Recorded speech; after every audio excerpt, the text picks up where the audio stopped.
Good morning friends, to the point में आप सभी का स्वागत है। मैं आशा करती हूँ कि आप प्रीवियस वीडियोस जो कंप्लीट हो चुके हैं उनको अच्छे से रिवाइज करते होंगे और उसमें से अपने नोट्स भी ठीक से मेंटेन कर रहे होंगे। ये जो अपकमिंग वीडियो है बहुत ही छोटा सा टॉपिक है। इसमें हम अनएम्प्लॉयमेंट की डेफिनेशन के बारे में पढ़ेंगे और उसको मेजर कैसे करते हैं। तो आइए फटाफट से स्टार्ट करते हैं कि अनएम्प्लॉयमेंट की डेफिनेशन क्या होती है। So unemployment is a situation where a person who has the ability to work and is looking for work is unable to find the work. So देखिए यहाँ पे दो चीज़ें हैं। एक तो बंदे में या जो वर्कर है उसमें एबिलिटी होनी चाहिए वर्क करने की और साथ ही साथ वो जॉब ढूंढ भी रहा हो।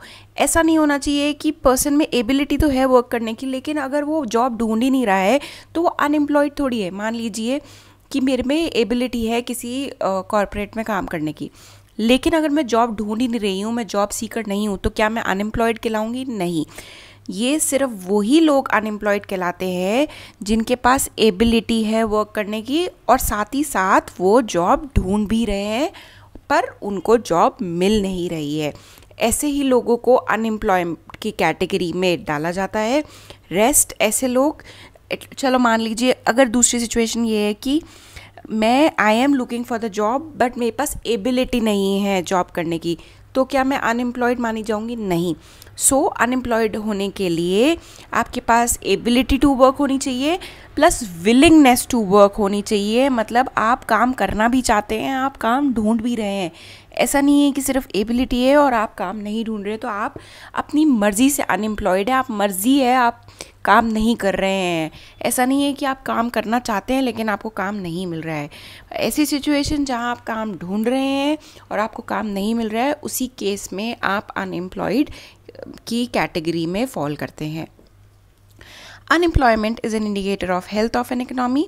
The most frequent measure of unemployment is the unemployment rate, which is the number of unemployed people divided by number of people in the labor force. इसमें जो ये फॉर्मूला दिया है इसको हम नेक्स्ट स्लाइड में डिटेल में डिस्कस करेंगे कि अनएम्प्लॉयमेंट को कैसे मेजर करते हैं। वो हम अनएम्प्लॉयमेंट रेट निकालते हैं और उसका फॉर्मूला भी हम अब डिस्कस कर लेते हैं।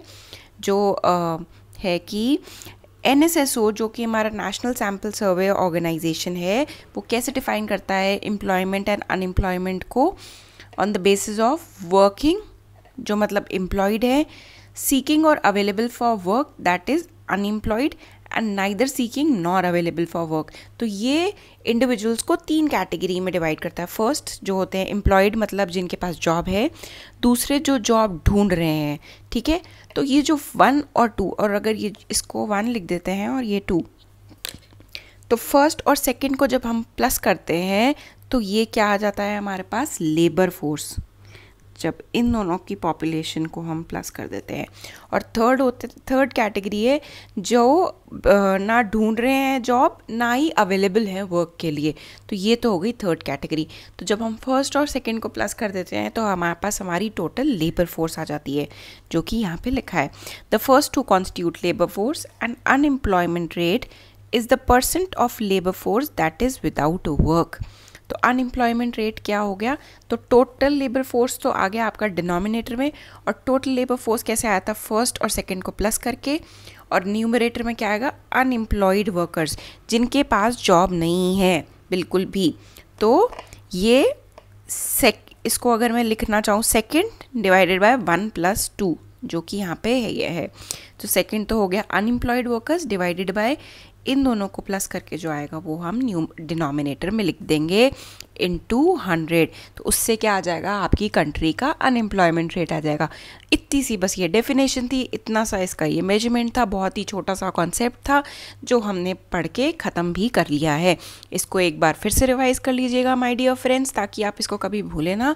So friends, this is all for the today's video. पे रहिए, सुरक्षित रहिए, बाहर जाए तो मास्क पहन के जाइएगा। Thank you so much.